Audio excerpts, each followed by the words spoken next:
Hey everyone, this is Daryl from Daily Crypto Trade Signals, come to you live from Vietnam, guys. Great time to be live. And we're seeing that most of cryptocurrencies are down, down.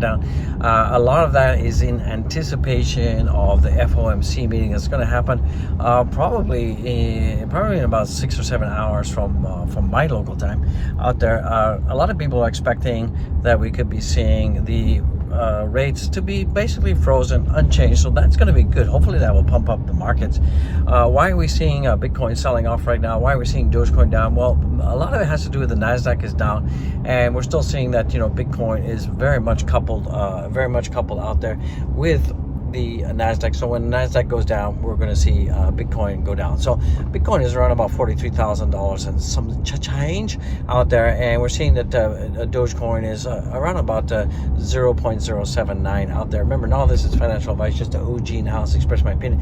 I'm not a freaking licensed financial advisor. You all should know that right now. So we are seeing that the Grayscale, the outflows from Grayscale are quieting down. We're seeing that most of the Bitcoin that they have pushed onto Coinbase have been picked up by BlackRock, Valkyrie, Bitwise. So we are seeing that the other Bitcoin spot ETF companies are definitely picking up the outflows from Grayscale. So that is good. That is good. So GBDC, the outflows are being picked up by the other Bitcoin ETF companies. That is good news. We really haven't seen a big radical pump for Bitcoin, but I still think it's still early in the day, still early in the ETF game out there. So guys, be patient out there. This is a minor little flush out. We're down, I think, down about 2%.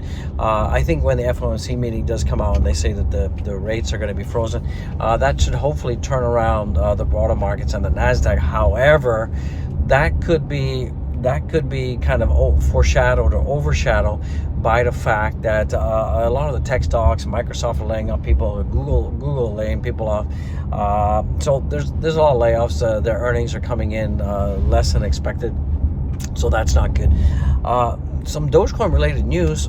Good news for Dogecoin is that we're seeing the number of addresses are up 1,100% compared to where they were last week. So that is freaking awesome, right? That's freaking awesome.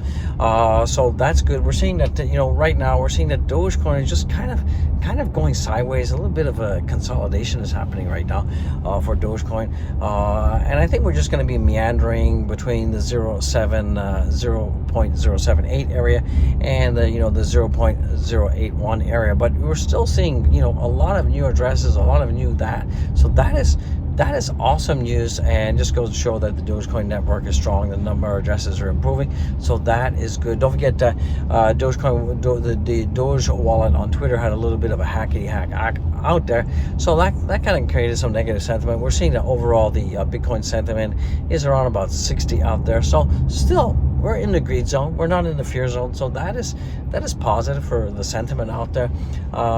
News-wise, also Elon Musk just got approval for another money transmitter license for Nevada. That brings the sum total to 15.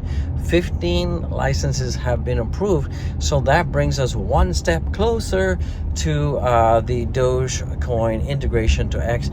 That brings us one step closer for the X payments on X. I guess X payments on X, I was going to say Twitter, are getting closer. So that is pretty good. There's a lot of talk. Definitely, I believe that we're going to see Bitcoin and we're going to see Ethereum. We're going to definitely see Dogecoin integrated, freaking integrated into X or Twitter. Because remember, Elon Musk was the CEO of PayPal, and he kind of wants to make X same like WeChat in China, which is kind of like an app of all apps where you can publish videos, you can messaging, you can receive messages, you can also use QR codes to pay for things, and have a digital wallet right in the app. So that's going to be good. Also, I think the creators on X are also going to be able to have the option of being rewarded in crypto or fiat. So that is good, because we can see that the monetization of X compared to other platforms, X is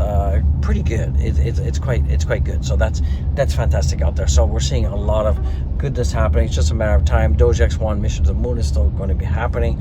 So I think we just have to kind of like take a wait and see attitude with crypto right now. I still believe that right now for January we're about to break even. Probably I think we will probably close. Today's the last day of January. We'll probably close in the green, but very slightly, maybe around about 1%. That's what I'm thinking. I'm hoping that February will be a lot better. I think it will be better because we're seeing that the Bitcoin spot ETF companies, they're still seeing clients, still visiting clients, and we're still seeing that the critical mass of new customers who are aping into the Bitcoin spot ETF still not a critical mass, critical adoption yet. So we still have a ways to go, a time to go for that.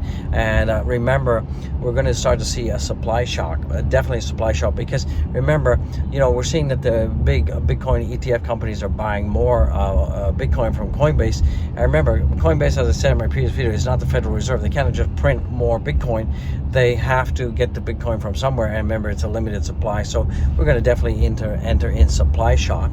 And when we enter into supply shock, that means that the price is going to go sky high because more people are going to be demanding the Bitcoin, but there's no Bitcoins out there, so the price is going to go up. So the whole scarcity model, right? Supply and demand. The scarcity model is going to kick in, and we could easily see Bitcoin starting to pump out there. So we've been pretty consistent with Bitcoin, pretty consistent with Dogecoin. Nothing's really moving up or down. We just seem to be very tightly range bound, which is good. We're not collapsing. Remember, range boundness consolidation is freaking much better than a huge dumpski out there. So keep that in mind. Yeah, I mean, things are not going to go parabolic forever. That ain't going to freaking happen. So don't expect that to happen out there, guys. So yeah, I mean, I'm on my way home. As you can see, this is the beach over there, the beach over there. So yeah, I'm on my way home.